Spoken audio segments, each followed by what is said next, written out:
Look at all those handouts coming. Yay. That's fun stuff. Hello, everyone. Welcome to Woven Church today. We're so glad you are here. A couple of announcements. Pandora is still putting on Kinky Boots, so if you would like to go, they still have showings this Thursday and Friday, if that's something you are interested in, just so everyone is aware. Tomorrow night is D&D in the Sunday school, and Brian's here and he's ready. So if you are interested in that and being a part of D&D, see Brian or me afterwards, and we'll tell you where it's at and what you need to do. We are continuing our theme of art as for the rest of this month, and so it's kind of an exciting time where you all painted some wonderful things last week, and we're going to continue exploring that. And Edie Moon is with us to talk with John today. Yay! Thank you so much for being here. So we just want to say a special welcome to you, regardless of your race, your gender, your socioeconomic status. Just know you belong here, and you're wanted here, and we're glad you're here. Since we're talking about the theme of artistry, I have a prayer to get us started.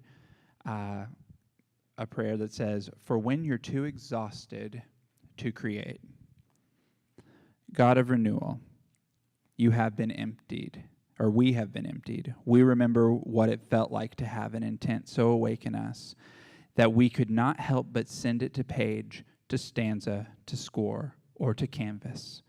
We were dreamers once, but we have given far too much and forgotten to sustain our dreaming. Grant us rest, that our creative spark might be revived, and grant us humility, that we would understand it is not the responsibility of the spark to light the whole sky. Allow our art to be both simple and grand, useful and useless, that we would come unfastened from the weight of our own expectations. Remind us of what good art born from rested souls, can do in the world. Make our art tell the truth in strange places. Amen." And with that, I'm going to let Danny take it over and explain today. Hi, everyone. So good to see you all. So a little bit of a logistical note. Today is, well, it'll be like 60% logistics, 40% inspirational, hopefully. So this week is Artist Searching, and in light of that, there are some little tidbits, little gems, little pearls, little random, like little erasers I found somewhere in one of my containers, lots of buttons, just kind of small little things that I will invite you to search for and then put on the canvas wherever you want to, wherever you feel inspired. So yeah, there's some glue for the tidbits that don't have self-adhesive on them, and then the things that are in the cups have little plastic backings on them, so you can just tear the gems off of there. And then all I ask is to put the clear plastic on the paper plates. So cleanup will be so easy. But yeah, so I just invite you to look within and tap into your artistic self and have fun. Yeah, so you're invited.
Hey everyone.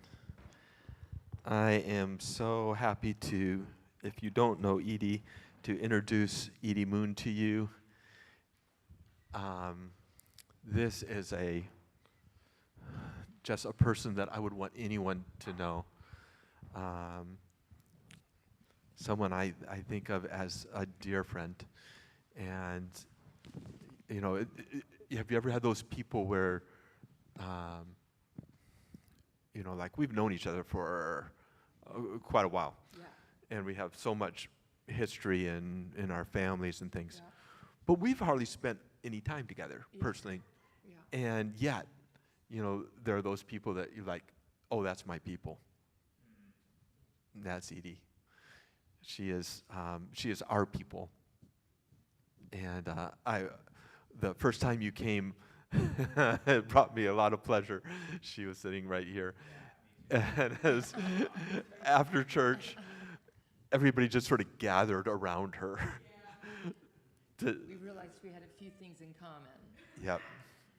So you're going to need to use that. Yes, sorry. We realized we had a few things in common, sorry. And that I'll was use the mic. One of my great moments was just like how organically everybody just went around you. So nice. It was wonderful. So I want people to know you some first. So tell us some of your story, some of your history, just so we have an overview of who you are and where you come from. Okay, so I am, my niece, Christina Ernie, one time wrote a poem about being an alien, and that was kind of a theme that she had with some poetry she was writing, feeling like an alien. And I guess I feel a little bit like an alien in the same way that she writes about, because I lived 50 years of my life in Korea, in Seoul, Korea. And I went over there in 1961 with my parents, who were with the Salvation Army, and they were missionaries there. So, and I didn't have any idea that I would spend most of my life there. I thought after I went to college in the United States that I might come back and live in the United States as an American, doing the American thing, whatever that is. And so, but then after I'd been here, after college, I was only working for 2 years and went back to Korea. And it was at that point I went back as a teacher and a director in an international school, an American international school called Seoul Foreign School. It's one of the oldest schools, oldest international schools in Korea, and maybe one of in the world, I think. It was there that I met my husband, Jack. He was my next door neighbor. They put all the single people in the same building, and he was my next door neighbor. And I used to make a lot of noise with my friend Patty, and Jack would come out and tell us to be quiet. But that's how we met him, and that's how we got him out of his room. And we got married very quickly, and I say very quickly after that. And our two girls, and my daughter Kayla's here today, and this is the first time in 7 years we've been on the same continent. And so I'm so grateful to have her close by. And she was born in Korea, as was our oldest daughter, Melissa. And we just ended up staying and staying and staying. It just felt like that's where God wanted us.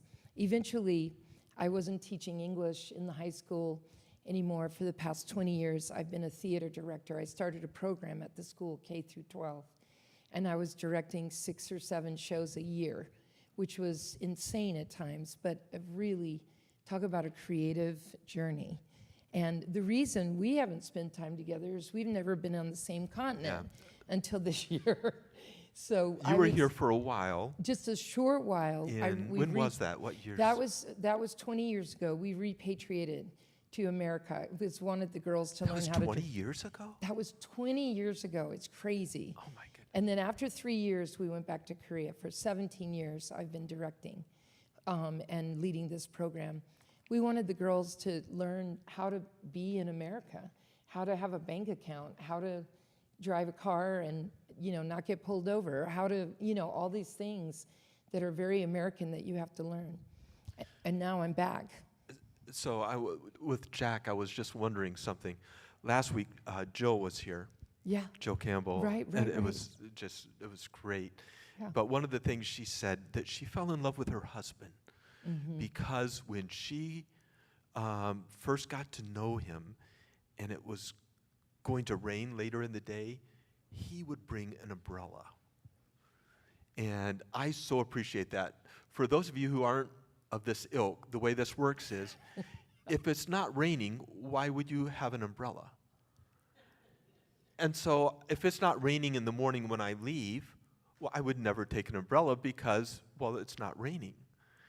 But people like Jill's husband, and I wonder if this is true about Jack, Oh, yeah. they're Yeah. the ones that would actually take an umbrella because they Yeah. knew later it would rain. Yeah, yeah, 100%, 100%. Would you take yeah. an umbrella? He has, I would just go with it. No, of I course. would just go with it. But Jack has, he has, helping is his gift, is one of his key gifts. And that's how he shows his love, through helping. And I can't tell you the million times that Jack has been there to get me through these crazy creative processes and journeys I've been on, and allowing me the freedom and the space to do it. It's very hard to find a partner who gives you freedom and space. And if you can find somebody like that, especially if you're somebody that's constantly wanting to create, it's such a gift. Not that living with an artist is hard, right? But there.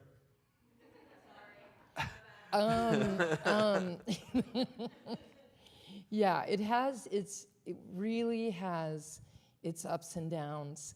That journey is such a journey of ups and downs. But if you can find someone who believes in that process and is willing to ride it out, and then just sort of push you forward when you feel like you can't, finish the project or whatever it is, and give you perspective. And I'm so grateful that Jack has done that. I can't, just countless times for me. And yeah, it could be anything like building part of my set to talking me off the cliff. I think it can be hard for us to exist, to continue to exist. Yeah. You're a true artist in every way, and I think people like you, it can be hard to function in a culture. Mm-hmm. And when you have someone with you that is very functional, it can make your life work as an artist. Exactly. And Jack's a biology teacher and was, his grade book was just immaculate. He had a reputation, everything in his room, you could eat off every counter. And he really, really, had a way to be organized and kind of keep things. And my grade book was not immaculate. My grade book was It had a pictures work in and process. It did, of students. doodles in it. Doodles, comments, things like that. And but we got there, and that was really important. But I'm truly grateful. And I wanted to mention just the one other thing. Many of you have heard of TCKs, or third culture kids. Yeah. But we have at least one. What And- country did you live in? Born in Thailand, and did you go to an international school? Homeschool. Right. So there were no schools. Yeah. Oh, so you get it. Yeah. Yeah. I mean, it's a third culture kids is an idea where they're not really a part of the culture that their heritage is from, American, and not really a part of the culture of, in this case, Korea, because you don't look Korean. Right. And there's this third culture where you're not a part of anywhere. And TCKs have a reputation for, whenever they get super stressed, wanting to go to the airport. Because that's the one place Wanting where to they escape. they Wanting f- to escape. they feel at home. Yeah. I have a niece. Well, all my nieces and nephews are TCKs, and she was wigging out at college, Yeah. and so she went to the bus station, not to You go should have done anywhere, that. just to be at the bus station, because that's where she felt secure. And I just visited my college the other day with Jack. We were at a friend's wife's funeral, and it's in Indiana. And I was having PTSD going back to that campus because for 4 years I didn't have a car, and I didn't even know how to drive. So you can see why we brought our daughters back. You will learn how to drive. And so I didn't know how to drive, didn't have a car, only had a bicycle, and I was in a cornfield. Nothing but cornfields around for miles. And I realized living in Korea, you never have to worry about being stuck. You always have transportation, whether it's a subway or a cab, or you can walk, or you can take a bus. I never once felt trapped. But a few months ago, we've only been here 9 months back in America. I came back for my parents because they're almost 90, and my father is 90, and they needed help. So we moved back from Korea.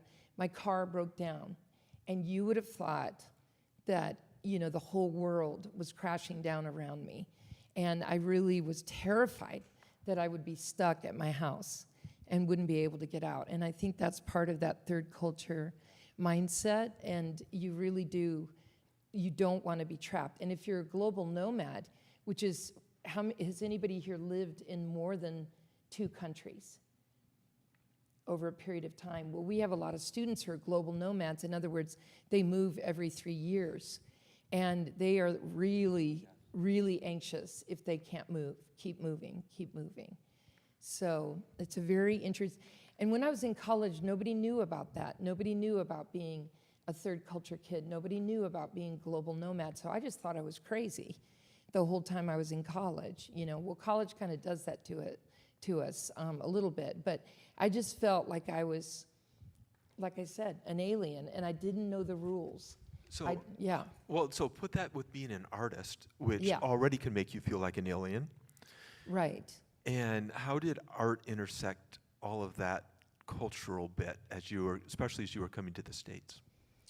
Well, I think, what I'm so grateful for is when I was a kid growing up I grew up in the same international school. One of my salvations was books. And I wrote about this, so I'll just look at my notes now and then, but I just, I was a missionary kid living in post-war Korea. So the Korean War had only been over for about 8 years. And it was 1961 when I went. It was a mess. There was nothing there, nothing to do, no restaurants to go to. It was still rubble.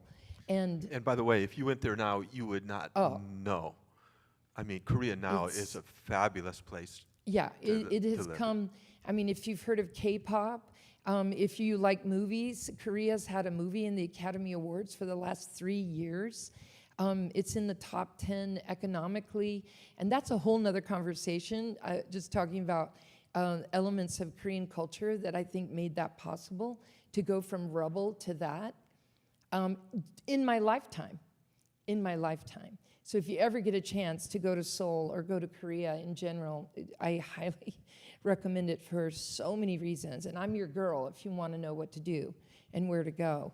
But I think what saved me when I was really little was books. I don't know how, but because they used to steal all our mail, but we sometimes would get scholastic books. Does anybody know what I'm talking about? In these boxes. I thought I had died and gone to heaven when I got my scholastic books. There was always a book of song lyrics, pop song, Bobby Sherman, the greatest hits, song lyrics, and I would sing these songs at the top of my lungs, and then I would just drown in these books. For example, Call of the Wild, I literally cried. It's like yesterday. I cried for weeks over that dog/wolf. I was just sobbing into my pillow. And then I got a book called Jubilee by Margaret Walker about her great-grandmother who was a slave. And I still remember moments in that book in my mind right now, like 60 years later. But it was a way for me to see the world. And it was a way for me to immerse in writing, which became part of my art. And see writing as a way not only to express myself, but to understand. In middle school, I was in California, and it was in LA, and it was a hugely difficult time, but I read The Outsiders and Go Ask Alice, and I don't know if you've read that. The Outsiders, it creamed me. Yeah, I mean, that was, and Go Ask Alice, I never took drugs because of that book that I read in the 7th grade. And I could have done that, but I didn't. So I know it sounds crazy, but at the end of that book, I was like, that's it. I'm not going to take drugs. But it was actually when I was a little older that I started pursuing, what was Korean culture and Korean art, and trying to figure out what that meant in my life. And ultimately, I became a Korean storyteller. I tell Korean stories. I don't think anybody here is ever going to be interested in that, but I did it every year back in Korea. I did training in Korean mass dance and took my students to do training in that. And I started digging. Describe what that looks like. Korean mass dance is really raw. It's very raw because it's in the country, it's in the villages. Everybody wears masks and there's dancing in it, but there's also like improv with the audience. They talk about social ills. It was the way to really complain about what was going on, the way the rich were abusing the poor, but to do it through theater. And they can be very raw. Like, sorry to say this in church, but a Buddhist monk is getting turned on by, this woman, and there are things like that they were going after it. So it's a combination of all that with dance, music, drumming, all of that coming together. So my students would go down and do all that.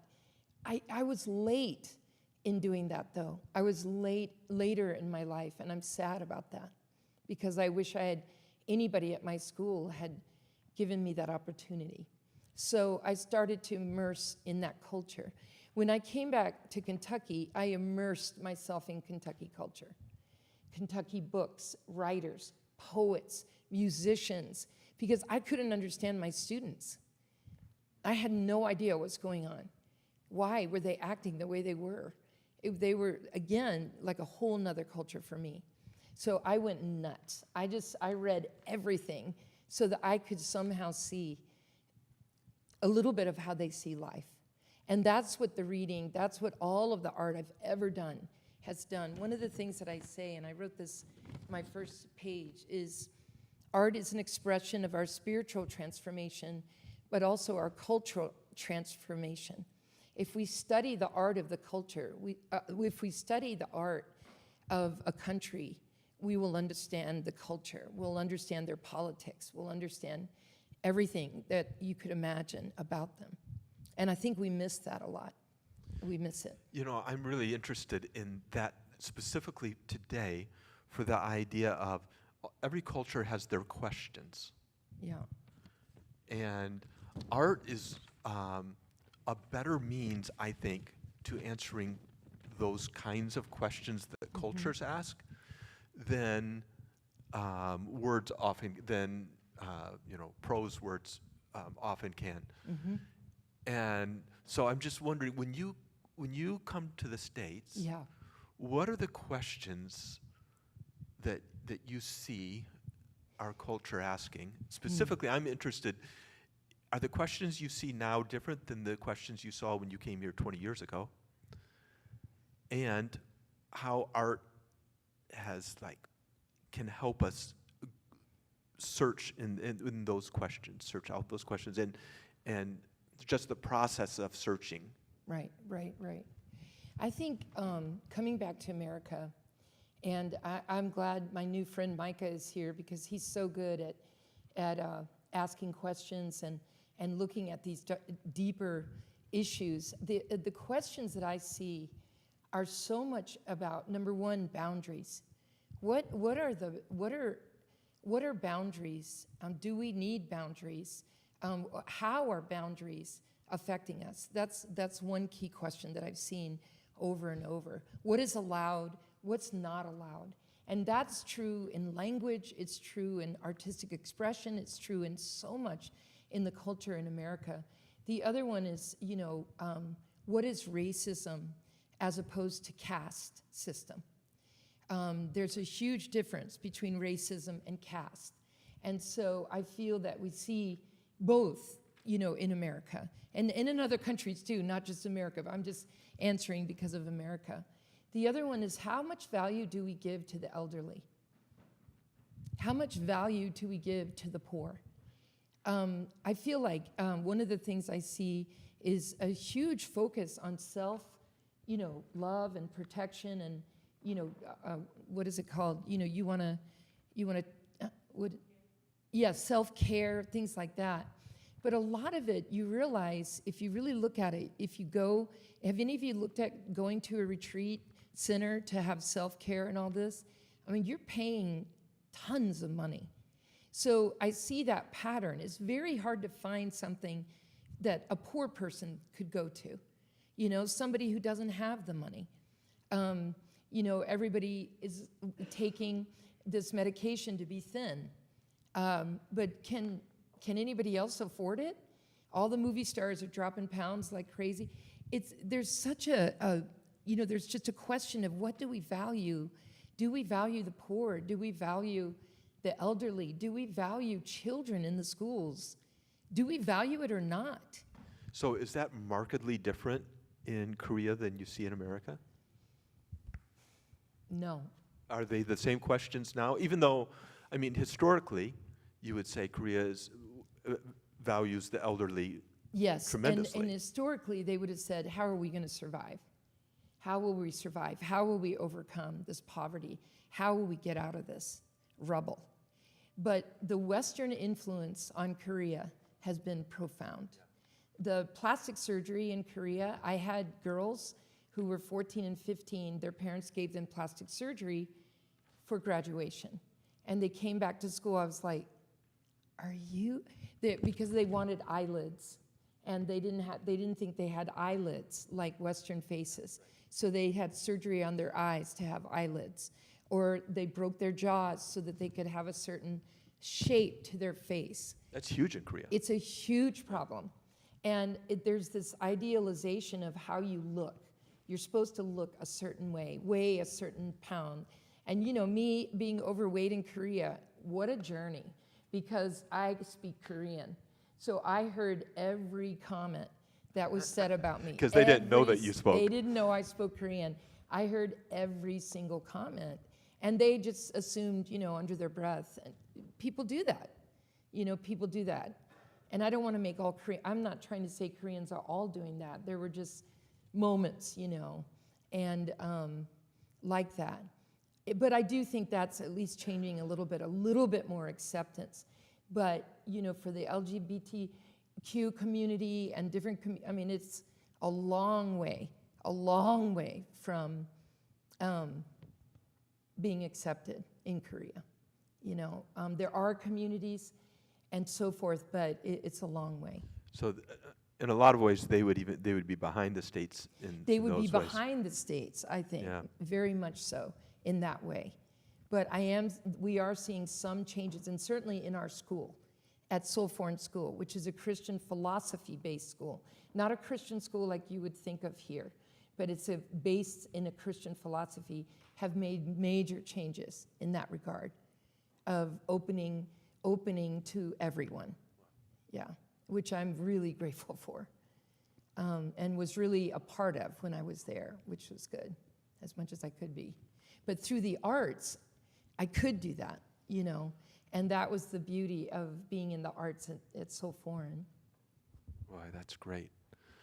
I know you brought some things that I want to, I've handed that out to most of you. I want to make sure that we got to that. Yeah.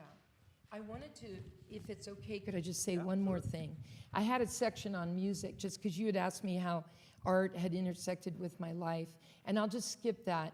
The kind of the transformation and evolution, even because music's a huge part of my life, poetry is a huge part, theater, as I said, is a huge part. But one of the things I realized in theater, when I was going to college in America, it was all American theater, all American playwrights, all American focus.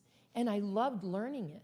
But then I went overseas and I was like, I need to teach Korean theater. I need to see, and the intersection of religion with theater that Bali has, that Thailand has, that all these countries, you can't separate religion from their theater. So I also read Edwidge Danticut's, do you know Edwidge Danticut? She's from Haiti. I read her book, Create Dangerously. And I realized, my goodness, I need to teach kids how to create dangerously, how not to be afraid to rock the boat, how to ask the hard questions. And I told them, think about the first people thrown in prison when there's a revolution. It's the poets, it's the writers, it's the singers, it's the actors. I started getting training in Augusto Boal's Theater of the Oppressed. Have any of you done that? Theater of the Oppressed. It's to help people deal with oppression through improvisation, storytelling, playback theater, so you can help people tell their stories of oppression and abuse. All of these things happen. And I realized, that my life was opening. I was able to open up my life spiritually and see how theater could be used that way, but also just intersecting with what was going on in the world.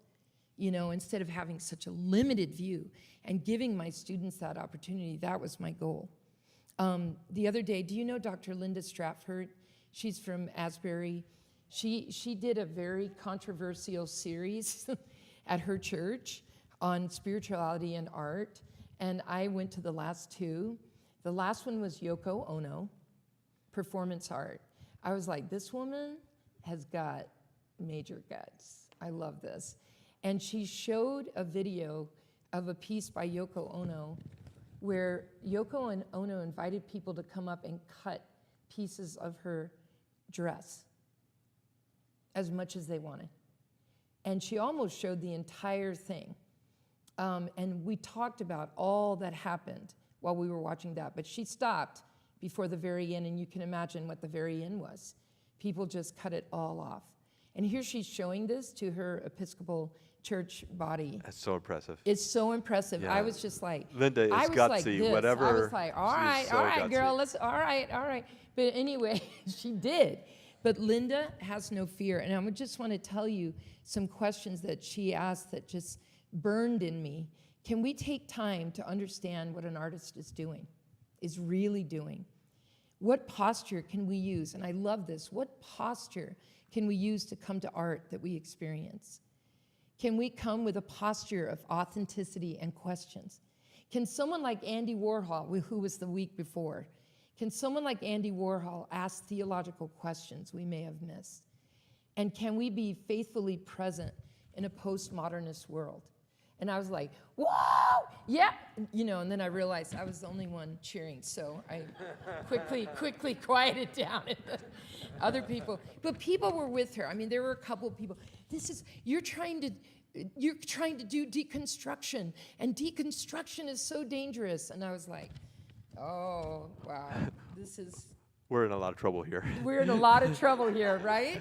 I don't know. I don't know if there's anybody here that hasn't gone through some deconstructing. Exactly. And I think, or a lot of deconstructing. Or a lot. And I think, but that was just one person. Everybody else was really, really fascinated, and I was right there with them. I just think there's so much power in theater to ask the tough, raw questions. So much power in poetry. So much power giving us a chance to see who we really are. And I wanted to share these quotes with you as a result, because I knew I'd run out of time. And so I wanted to share, I didn't know the best way to do this, but I won't read all of these, but if I could ask you to look at those authors, because if you're interested in art and the connection between art and culture, connection between art and spirituality, these are your people. These are some of your people. I have many more, and I put my email, so if you want to know more, I'm there for you, But I'll just remember, may I read just one?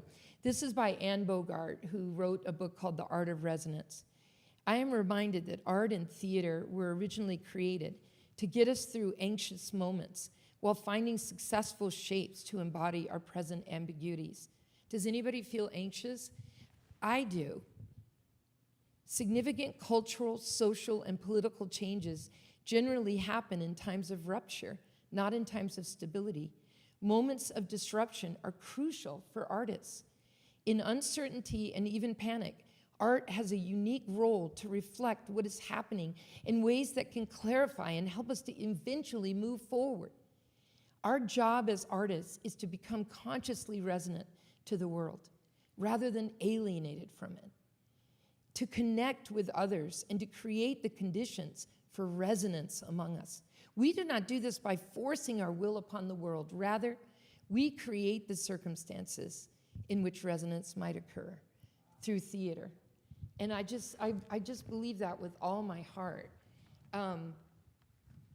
Sometimes, as Emily Dickinson says, we have to tell the truth slant. Because if you tell the truth straight on, people are just going to freak out and go flying out the back. But if you tell it in a way, sometimes you have to use metaphor, sometimes symbols, sometimes so that they can settle into it and think about it for themselves. Right? Right? So I love that yeah. Emily Dickinson quote. I know, That's tell the truth. Oh. So just the last poem that I gave you, John, do we have time for everyone to read this with me? Sure, absolutely. Are you Let's sure? do it. Sure, let's do it. Do you have time? I wanted to give you an example of the power of poetry too, which is huge in my life. I write poems a lot in honor of people, and that's kind of my main form of poetry. But I give it to them before they die. I don't want to write a poem about somebody after they died. I want to know they had it before, so they know how wonderful they are. So this poem, a lot of times it's hard to forgive ourselves. And you can imagine who's talking to who, but I believe this poet is talking to themselves and saying this to themselves. Would you do me a favor, and every time you see I forgive you or forgive, would you say it with me? Would that be okay? It's called Phase 1. And Phase 1 is really to be able to forgive ourselves, right? So Dilruba Ahmed wrote this. All right. For leaving the fridge open last night. For conjuring white curtains instead of living your life. For the seedlings that wilt now in tiny pots. For saying no first, but yes as an afterthought. For hideous visions after childbirth, brought on by loss of sleep, and when the baby woke repeatedly for your silent rebuke in the dark. What's your beef? For letting vines overtake the garden, for fearing your own propensity to love, for losing again your bag en route from San Francisco, for the equally heedless drive back on the caffeine-fueled return, for leaving windows open in rain and soaking library books again, for putting forth only revisions of yourself with punctuation worked over instead of the disordered truth, for singing mostly when the shower drowned your voice, for so admiring the drummer you failed to hear the drum. In forgotten tin cans may gather, pooling in gutters, gushing from pipes, a great steady rain of olives from branches, relieved of cruelty and petty meanness, and with it a flurry of wings, 13 gray pigeons, ointment reserved for healers and prophets. For feeling awkward and nervous without reason, for bearing Keats' empty vessel with such calm, you worried perhaps you had no moral center at all, for treating your mother with contempt when she deserved compassion.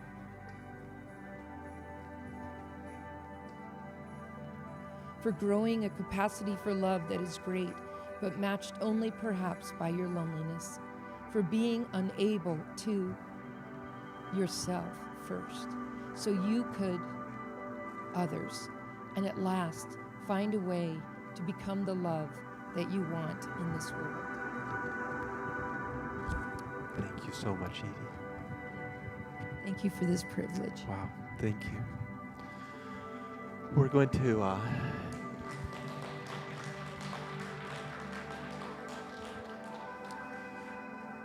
And in that spirit, we're going to have a time of invitation to the table. So you can go to the back, and there you can get a cracker or some goldfish and some juice, and then bring it back, and we'll take those together.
Hey, what's up?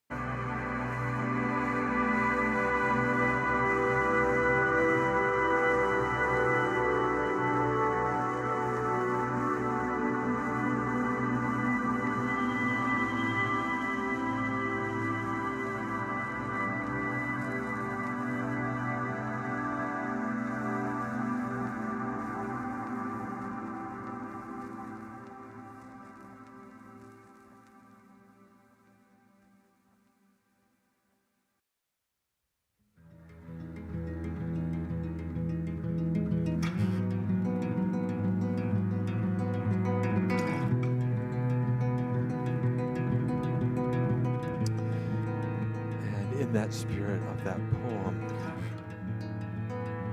together, we take this, we believe in this, and not only Jesus, but in the universality of Jesus. And that the poem that was read is also inspiring. That this is the body of Jesus, and it is the eternal. It is the universal love of God. And so we take this together in that spirit.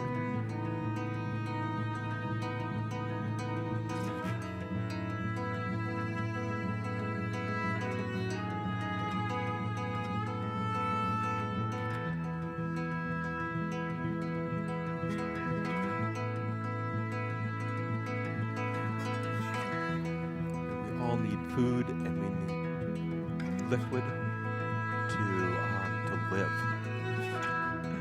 This is the life. This represents the life that God gives to the world, to all of us.